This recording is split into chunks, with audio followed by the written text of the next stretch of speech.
Xin chào quý thầy cô. Hôm nay mình hướng dẫn cho quý thầy cô cách sử dụng Google Classroom để tạo hệ thống bài tập và giao bài tập cho học sinh và sử dụng Google Meet được tích hợp trong Google Classroom và sau đó mình tạo lịch họp trên Google Meet. Bước đầu tiên là thầy cô đăng nhập Gmail, sau đó chọn vào các ứng dụng và chọn vào lớp học hoặc là gõ vào classroom.google.com và ở trên cùng bên tay phải mình có cái nút tạo lớp học hoặc là tham gia lớp học. Thì mình tạo cái lớp học, ví dụ lớp học này mình đặt tên là tên ứng dụng, chủ đề, chọn nút tạo. Đây là giao diện của cái lớp học mình mới vừa tạo ra. Bên tay phải đây mình có thể thay đổi cái màu nền của tiêu đề, và bên trái mình sẽ có mã lớp học, và mã lớp học này mình sẽ gửi cho học sinh. Bên trái là đây là mình sẽ có lịch nè, các cái lớp học và các cái phần cài đặt. Tab đầu tiên là sử dụng, thường là mình sử dụng các cái dòng trạng thái như là trên dòng trạng thái của các mạng xã hội như Facebook. Thì đây mình sẽ nhập một cái dòng trạng thái, mình có thể chỉnh sửa, mình có thể chèn thêm cái phần tập tin vào trong đây, mình có gửi cho tất cả sinh viên hay không.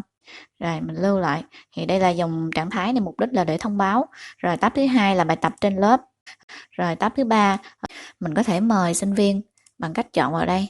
Mình không phải nhập từng em đâu ha, mình có một cái danh sách email của học sinh, sau đó mình sẽ copy dán vào đây, mình chọn vào mời. Ví dụ như mình muốn xóa chẳng hạn thì mình chọn và mình xóa email của học sinh đó ra khỏi lớp.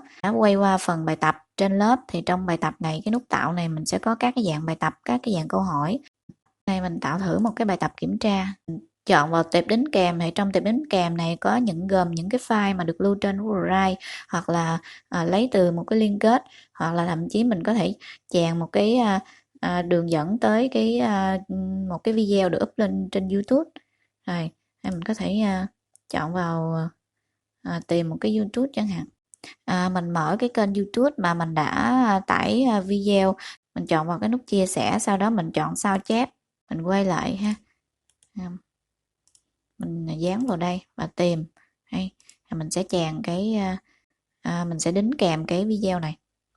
Rồi còn thêm một cái nữa, ví dụ như mình có một cái file kiểm tra ở trong Google Drive mình đã tạo sẵn, thì mình sẽ chọn vào Google Drive, chọn vào My Drive của tôi. Trong này ví dụ như mình có cái bài kiểm tra, mình đã soạn sẵn một cái form thì mình sẽ kèm vào trong đây. Bên tay phải này mình có thể chọn là tất cả sinh viên nè, mình có thể cho điểm nè, mình gia hạn thời gian, tạo cái chủ đề, mình có thể thêm cái tiêu chí để chấm điểm. Ở đây mình sẽ giao bài tập. Rồi mình chọn vào dấu 3 chấm của cái phần bài tập, mình sẽ chọn vào chỉnh sửa. Rồi tiếp theo setting này, cái mục này để mình thiết lập ha. Sẽ có cái phần được tích hợp với cái cuộc họp là của Google Meet, tạo cái liên kết ha. Chỉ khi nào mình ấn định thời gian cho sinh viên cùng lên lớp để có thể mình học trực tuyến thì mình sẽ bật cái nút này lên, còn không mình sẽ tắt cái nút này đi. Mình bật cái nút này lên, mình sẽ lưu lại. Đấy, khi mình lưu lại mình sẽ ra được bên giao diện bên ngoài, thì trên này mình sẽ có cái đường link. Cái đường link này sẽ đi đến cái lớp học trực tuyến. Trên cái mục bài tập là trên lớp mình cũng có cái biểu tượng của cái Meet. Đây là cái phần của giáo viên. Đây là cái mail của sinh viên. Sinh viên đã nhận được cái đường link để mà mình tham gia vào trong cái lớp học. Đây, tham gia vào trong lớp học. Cách thứ hai là sinh viên có thể vào chỗ là lớp học, hoặc là gõ vào classroom.google.com. Bạn sẽ tham gia.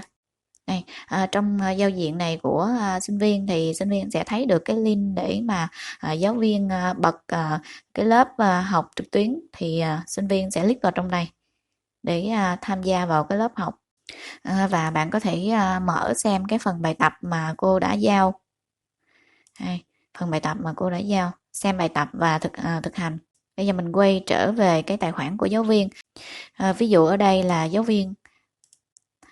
viên đã tích vào trong đây, thì có thể là giáo viên sẽ reset lại, hoặc là tắt cái lớp này đi, tắt tính năng này đi, thì cái lớp học của mình sẽ đóng lại hoàn toàn ha. Bây giờ mình vào cái lớp học trực tuyến, rồi hay mình nhấn tham gia. Bây giờ đến ví dụ như là bây giờ sinh viên Đây là tài khoản của sinh viên và sinh viên đi đến cái lớp học trực tuyến. Rồi, sinh viên chọn vào tham gia. Hay một sinh viên đã vào trong lớp mà không cần giáo viên phải duyệt. Khi mà kết thúc cuộc họp, thì giáo viên sẽ vào trong cái cài đặt và đóng cái lớp học này lại, và chọn nút lưu. Tiếp theo là mình hướng dẫn cho thầy cô cách đặt lịch cho cái lớp học trên Google Meet, và có kèm theo cái file đính kèm. Rồi bây giờ mình sẽ đặt cái lịch ha. Mình điều chỉnh lại ngày, thời gian và cái tên của cái lớp học. Rồi chọn lại thời gian, ngày. Cái phần thêm khách này mình sẽ thêm nè.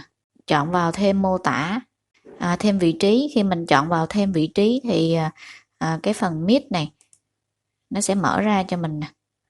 Tham gia bằng cách sử dụng Hangout Meet. Mình chọn một cái nút này đi lên để mình xem được mình copy được cái ID cuộc họp. Phần mô tả là ngoài ra mình còn các cái tab về tab thứ hai. Ở cái tab thứ hai này mình có thể chọn là công khai hay là riêng tư, nhắc nhở làm lặp lại, rồi những việc cần làm, rồi khung giờ. Những việc cần làm đây là mình sẽ thêm cái phần mô tả, mình thêm cái phần liệt kê những việc cần làm là mình sẽ liệt kê vào trong này, rồi khung giờ. Rồi mình chọn vào nút lưu, mình chọn vào gửi. Khi mà mình muốn đính kèm thêm cái phần tập tin thì mình phải chọn lại một lần nữa và mình chọn vào cái nút chỉnh sửa. Khi mà phần chỉnh sửa mở ra thì ở đây mình sẽ chèn thêm cái phần tệp đính kèm. Chỉ khi mà mình chọn vào cái nút chỉnh sửa thì mình mới có cái tệp đính kèm này nha quý thầy cô. Mình sẽ chọn vào đây cái tệp đính kèm. Mình có thể chia sẻ, mình tải lên từ máy tập tin. Ví dụ đây mình có 2 cái tập tin, mình sẽ up phần. Đây, mình chọn tải lên. Như vậy thì mình đã đính kèm 2 cái tập tin này cho trong cái lớp học của mình. Trong cái giao diện Google Meet của mình có thấy được cái lịch đây, mình chọn vào đây, tham gia ngay. Trong cái phần mail của sinh viên thì mình sẽ có cái buổi học nè, buổi học 1 nè, chọn vào chấp nhận nha. Có 2 cách tham gia. Cái thứ nhất là sinh viên sẽ chọn vào trong cái đường link này đây. Cách thứ hai là sinh viên sẽ mở cái Meet ra. Thì bên dưới cái phần tham gia nè, mình sẽ có cái buổi 1 và sinh viên sẽ tham gia vào đây, chọn vào đây để tham gia. Tập tin ở đây, mình sẽ mở cái phần tập tin này lên. Đây là sinh viên đang mở cái tập tin mà thầy cô đã gửi cho mình. Có một điểm lưu ý trong việc sử dụng của cuộc Class, đó là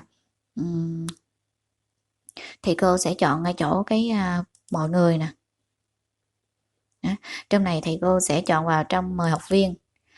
Nếu như mình mời được những học viên mà có cái tài khoản Gmail cá nhân là gmail.com chẳng hạn, thì nếu mà mời được cho phép thì do là cái phần quản trị của email của trường cho phép thì mình mới có thể mời được những cái email mà thuộc tài khoản cá nhân.